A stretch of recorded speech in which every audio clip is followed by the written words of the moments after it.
In any situation involving persuasion, whether you are persuading or being persuaded, three fundamental elements work in concert.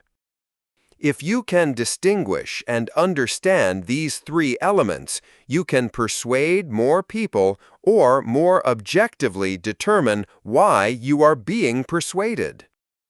Rhetoric, as the art of expression, is the study of various methods for embellishing language and sentences, and it has been developing since the time of Aristotle.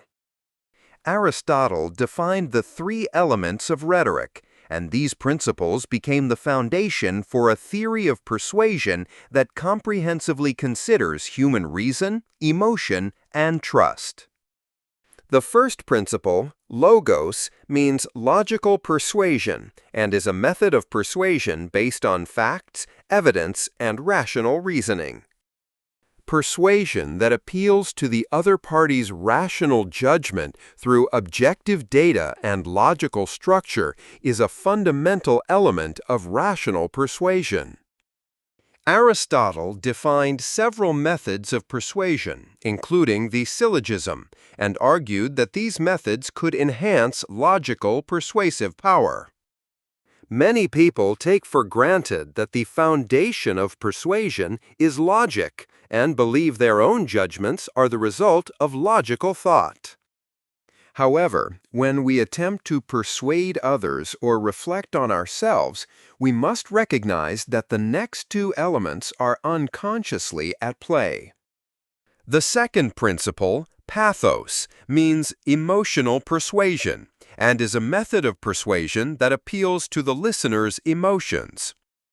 We are stimulated by emotions such as anger, pity, fear, and hope, and this stimulation sometimes overrides logic to influence our judgment.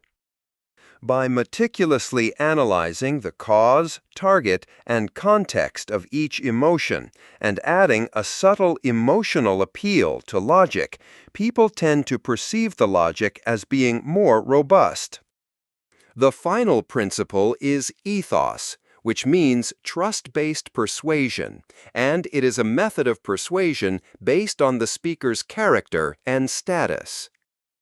On deeper reflection, the outcome of persuasion is not determined solely by what happens in that specific moment.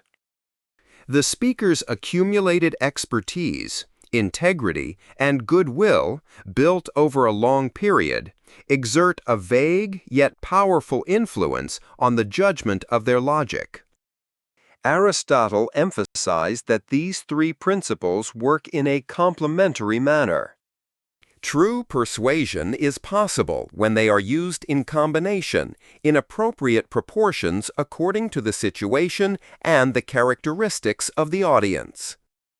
While many people believe logic is the most crucial element for persuasion, this is not always the case in most real-world instances of persuasion. If I am being persuaded, it is important to reflect on whether my emotions or my trust in the other person are interfering with my logical judgment.